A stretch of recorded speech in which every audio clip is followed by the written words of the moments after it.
Before the video starts, click the like button and subscribe for more content like this. There haven't been many tournament wins that have changed the way I view the future of competitive Fortnite, but CLIX and Day winning the recent DREAMHACK Duos event on NA East really opened my eyes to where the future of the game may be headed. Ladies and gentlemen, boys and girls, I welcome you to the world of no IGLs. Let's fucking go, D! Let's go! Fucking go, bro! D, you're...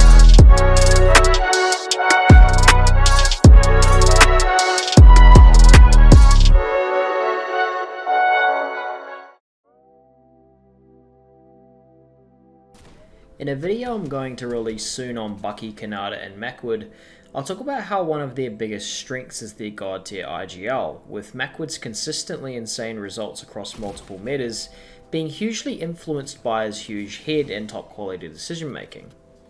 However, CLIX's win in DreamHack has totally challenged the idea of the traditional team composition to me, with neither CLIX or Day being what anyone would assume is a regular IGL.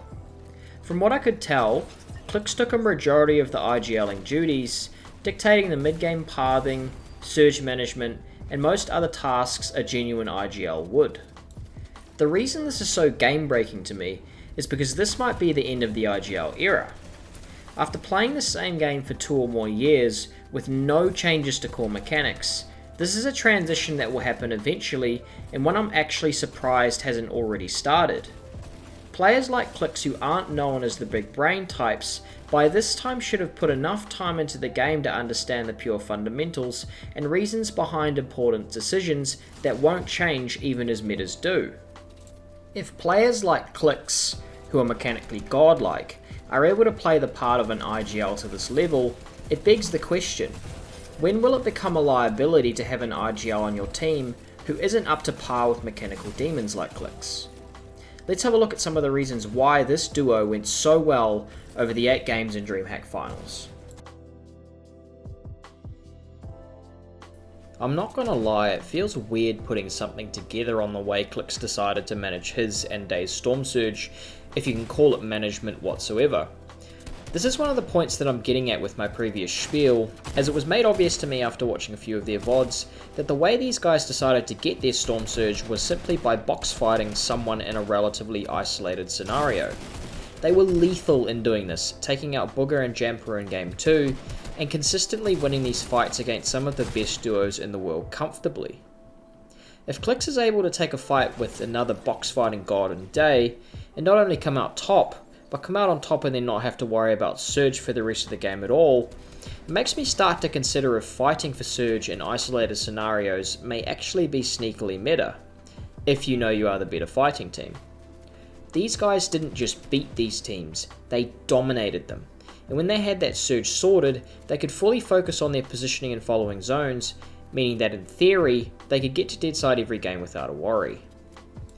These two are mid-game fighting masters, always taking multiple angles, looking for damage, and then finishing the fight quickly, always painfully aware of the danger of a potential third party. This win of theirs really does have me questioning everything I currently know about the current state of Fortnite, and especially going into a game mode that is so heavily dominated by the presence of Storm Surge in stacked games, whether or not a change of outlook is actually what may be required. Cars are fucking stupid. There, I said it. Cars are dumb and they should be removed from the game. I'm not saying this through anger or hate, they are simply an item that reduces the skill gap, and I think by quite a marked degree. The addition of cars hasn't been talked about much, but this addition has severely reduced the amount of skill it takes to make a mid-game rotation, because you can cover ground quickly, relatively protected, and also build around it. This means that poor positioning can tend to go unpunished, with teams that hoard a car all game moving from zone to zone with minimal thought process. There's also the idea of shooting a car being really fucking stupid, because shooting a car ahead of you in zone puts a target on you as you're rotating in behind them. Destroying their car is even worse, as you're now forced to rotate side by side or follow the path of a seriously pissed off team when you could have just let them go ahead of you and planned a path ahead to avoid them. This rant aside, CLIX and Day abused cars and their advantages beautifully over the weekend, and although their positioning wasn't fantastic from game to game, it generally didn't matter as they could just simply car to the next zone. This reduction in skill gap for smart players reinforces this theme of redundancy of IGLs for me, at least until cars are removed. The way these guys played endgame was problematic in some cases, with splitting being quite prevalent, and I think the main reason as to why they didn't take a single win on the day, despite their absolutely dominating performances late game. Day and Miro were the most impressive fragger and support duo last season, being led by Reverse 2K and Trio FNCS to a win in the North American region. Miro gained a lot of press for his antics there, but then also for his insane consistency throughout the rest of the year, racking up placement after placement.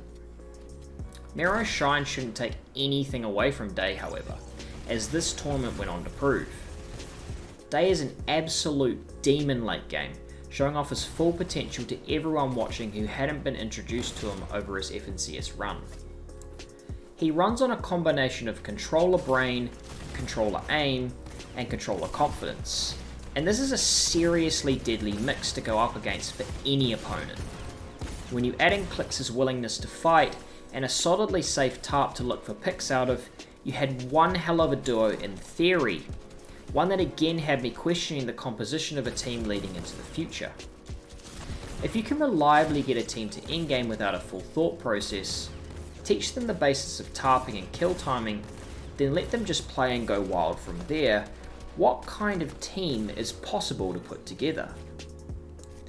I really think the performance of CLIX and Day showed us exactly what is possible, with their combination of smarts, good timing, and aggression late game proving to be incredibly potent.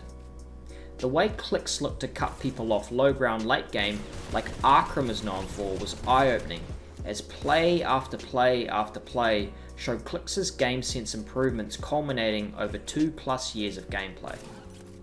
I'm not going to change my outlook just yet. I think it might be too early, but I also think it may be time to start preparing for a change in the Fortnite landscape. A change where your fraggers start becoming your IGLs. Thank you for watching.